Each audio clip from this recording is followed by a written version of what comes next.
Economic dynamics and integral calculus. इसमें आपने सबसे पहले ये सारा काट देना, इधर आ जाना है। इंडेफिनेट इंटीग्रल और डेफिनेट इंटीग्रल ये दो तरह के होते हैं। अभी हम बेसिक रूल ऑफ इंटीग्रेशन वो सीख लेते हैं। इंटीग्रेशन से पहले डेरिवेटिव का अगर हम सिस्टम देखें तो वो हमें पता है कि x की पावर 2 हो, इसका डेरिवेटिव हमने लेना हो 2x हो तो जाएगा।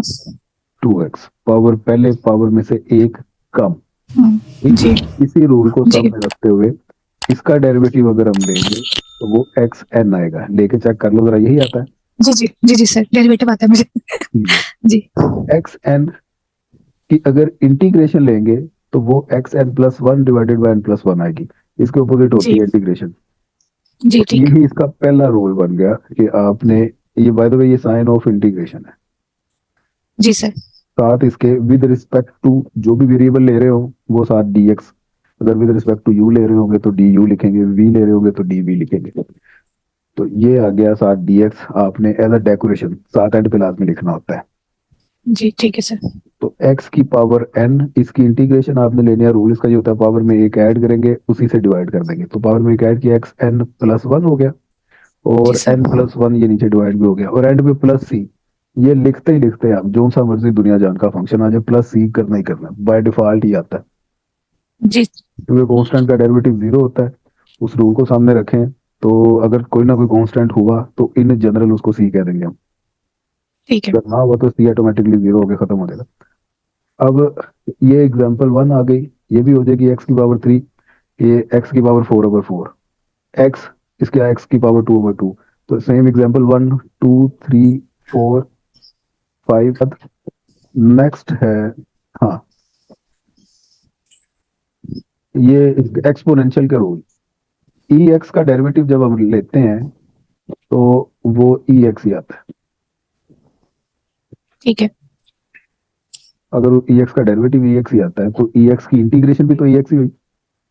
जी सर। तो ये लिखा हुआ इंटीग्रेशन ई एक्स ये equal to e x, plus ही तो लिखेंगे लिखेंगे। प्लस सी लिख देंगे जी। दूसरी बात हमें ये बताए कि एल एन एक्स का डेरिवेटिव वो वन ओवर एक्स होता है। जी ठीक है। अगर वन ओवर एक्स होता है तो उसका मतलब वन ओवर एक्स की इंटीग्रेशन वो एल एन एक्स हुई। जी सर। ये भी हो गया। अच्छा जी, एक रूल ये आपने याद रखना है, ई की पावर में फंक्शन है और इसी फंक्शन का डेरिवेटिव साथ मल्टीप्लाई हो रहा है। तो ऐसे में इसकी आपने जब इंटीग्रेशन लेनी है वो ई एफ एक्स ही आएगी। नहीं समझ लगी बात? ई ई की पावर में फंक्शन है, ये पावर में टू एक्स, वही फंक्शन मल्टीप्लाई भी हो रहा वो फंक्शन का डेरिवेटिव, इस फंक्शन का डेरिवेटिव टू होता है, वो टू साथ मल्टीप्लाई है। हो रहा अच्छा डेरिवेटिव ठीक है। है। अगर तो ये रूल हो तो आपने जी ये एक्सपोनेंशियल पूरा फंक्शन ये लिख देना, ये उसका इंटीग्रेशन आ जाएगी ई मतलब इसका आंसर हो जाएगा e two x plus c. Plus c. ये रूल हो गया। ठीक है। अगर e x square into two x हो डी एक्स तो e x square plus c, ये आंसर आ गया। ठीक ठीक, मतलब हमने पीछे से फिगर हटा देनी है, बाकी ई वाला पोर्शन हमें रहने देना प्लस सी के साथ। वो साथ इसका डेरिवेटिव वो बन भी रहा हो। अब अगर ये जी है ई सिक्स एक्स जी। इंटू थ्री डी एक्स, अब क्या करेंगे? अब ई सिक्स एक्स प्लस सी। सिक्स एक्स किसका आएगा? इससे ऊपर इसका डेरिवेटिव तो साथ है ही नहीं। अच्छा इसका डेरिवेटिव, एक सेकंड, इसका डेरिवेटिव तो ये तो फिर हम थ्री, ये पूरा ही आ जाएगा, नहीं, या फिर इसको हम पावर रूल फॉलो करेंगे इस पे पहले। देखो देखो ई को अलग देखो, करेंगे, थ्री को अलग। अब इसका डेरिवेटिव क्या होता है? इसका डेरिवेटिव हो जाएगा ना सिक्स। तो साथ थ्री पड़ा हुआ है, इसको सिक्स बनाना है। सिक्स बनाना बड़ा आसान है, तो वो सिक्स ऐसे बन मल्टीप्लाई बाय टू सकता कर है। देंगे जी, सिक्स दोनों साइड, ठीक है। मल्टीप्लाई टू करेंगे तो डिवाइड भी तो करना पड़ेगा, वन ओवर जी टू इंटू सिक्स ई की पावर सिक्स एक्स प्लस सी। तो इस तरह लिखा जा सकता है। जी ये लिख लें या ये लिख लें, एक ही बात है। जी तो बस अब आंखें बंद करके ई सिक्स एक्स, ये साथ वन ओवर टू लो, इसी तरह ही आएगा प्लस सी। ठीक हो गया। इधर नीचे आएगा, नीचे आंसर में आएगा, ये आंसर आ गया। जी, तो बाजू बस का, जहाँ इंटीग्रेशन का साइन हट जाए वहां पे सी आता है ना। तो ठीक है। ऊपर फंक्शन का डेरिवेटिव नहीं भी होता तो कुछ मल्टीप्लाई या डिवाइड करने से बन जाता है, तो बना देना है। ठीक है। दूसरी बात, नीचे फंक्शन पड़ा हुआ है, ऊपर उसका डेरिवेटिव है, उसकी इंटीग्रेशन लेनी है। तो एल एन एफ एक्स नीचे वाले फंक्शन का नेचुरल लॉग प्लस सी। ये भी ऊपर से ऊपर की बात लगता है। ये देखो 2x2, इसकी इंटीग्रेशन लेनी है। अब नीचे फंक्शन है, ऊपर उसका डेरिवेटिव है, ठीक है तो ln 2x plus C answer है। ठीक है सर। ये बेसिकली 1/x वाला केस ही है ना, इसमें हाँ 1/x ln x बनता है, वही तो बस वही साथ कोई नंबर आ गया। ठीक है एक्स स्क्वायर ऊपर 2x, तो ln x स्क्वायर आ गया जी प्लस सी।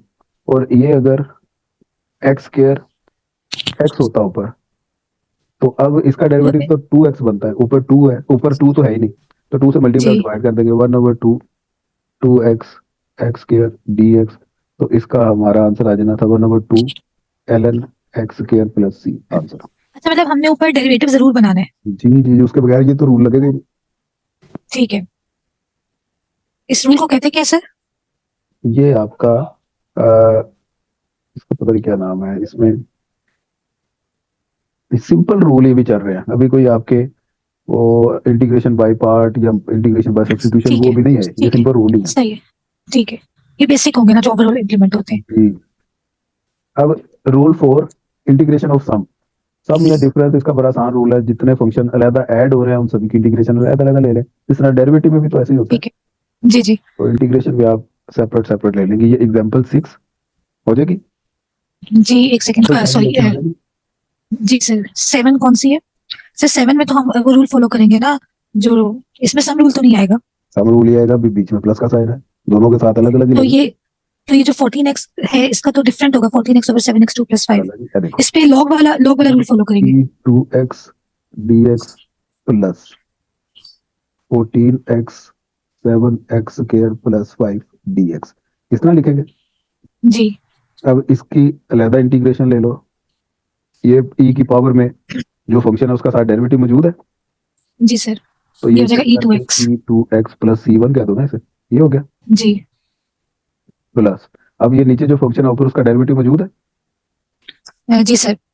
हाँ तो अगर ऊपर मौजूद है तो इसे ln 7x स्क्वायर प्लस 5 बोलेंगे। सर तो ऊपर से 14x कहाँ गया? अच्छा, डेरिवेटिव तो उसको हमने हटा दिया। ठीक ठीक ठीक है सर। वही वाला रूल, सिंपल वाला रूल ही लगाया हमने। जी प्लस जी c2 ठीक कह है देंगे सर। इसे, इसके साथ सी अलहदा ऐड करना है, इसके साथ अलहदा करना है। बाद में आपने कह देना लेट C1 प्लस C2 बराबर है C के, तो फाइनल आंसर आपका e2x plus ln 7x square plus 5 plus c, ये आंसर बन गया।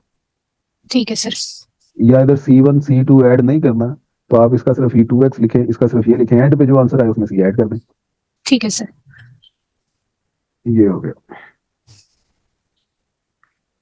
अब इंटेग्रल ऑफ मल्टीपल, बड़ा आसान रूल है, एक कॉमन फैक्टर मल्टीप्लाई हो रहा है कांस्टेंट कोई, तो उस कांस्टेंट को इंटीग्रेशन के बाहर ले जाएंगे, तो आप फंक्शन का इंटीग्रेशन ले लें, कांस्टेंट बाहर निकल आया, समझे बात। अब जी 2x सर। की इंटीग्रेशन लेनी है आपने, तो 2 बाहर ही ले जाएंगे, x की इंटीग्रेशन होती है सर आई थिंक x की होती है ना, x1 + 1 होगा, क्योंकि पावर 1 होती है ना, ये इस पे नहीं, पावर रूल अप्लाई x होता है ना। स्क्वायर ओवर 2 होगा ये इंटीग्रेशन लेने के बाद, प्लस c जी होगा, ठीक है। तो ये 2 इससे कट गया, x square plus c answer आ गया। ठीक है तो यही बात इसने बताई है, कांस्टेंट जो सा होता है वो इंटीग्रेशन के बाहर चला जाता है। इसी तरह माइनस का साइन अगर अंदर आ गया, इंटीग्रेशन आपने लेनी है, माइनस के साइन को उठा के बाहर ले जाए, है बाय देखो, कर देंगे। तो ये बाहर कर दिया, क्लास के बाहर ले गए इसको। ठीक है एग्जाम्पल 8 हो गई, एग्जाम्पल 9, एग्जाम्पल 10, ये हो गई, एग्जाम्पल 11 भी हो गई। अब आगे सब्सटीट्यूशन के रूल आ गए हैं, ये कल करेंगे। ये 11 एग्जाम्पल्स निशान करो, मैं आपको भी बुक भी मैं शॉर्ट फॉर्म में सेंड कर रहा हूँ, और ठीक है। ये 11 एग्जाम्पल एग्जाम्पल्स करनी है मैंने। 11 एग्जाम्पल्स, और ठीक है आगे ये आ गई एक्सरसाइज 14.2 से एक्सरसाइज स्टार्ट हो गई है, 14.1 नहीं है इसकी, ठीक ठीक है। है सर। क्वेश्चन नंबर 1 करना है आपने कंप्लीट, ठीक है उसके बाद क्वेश्चन नंबर 2 करना है आपने, ठीक है सर। और उसके बाद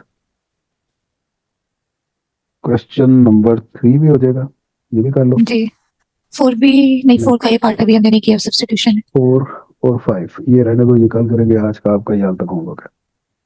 ठीक है सर।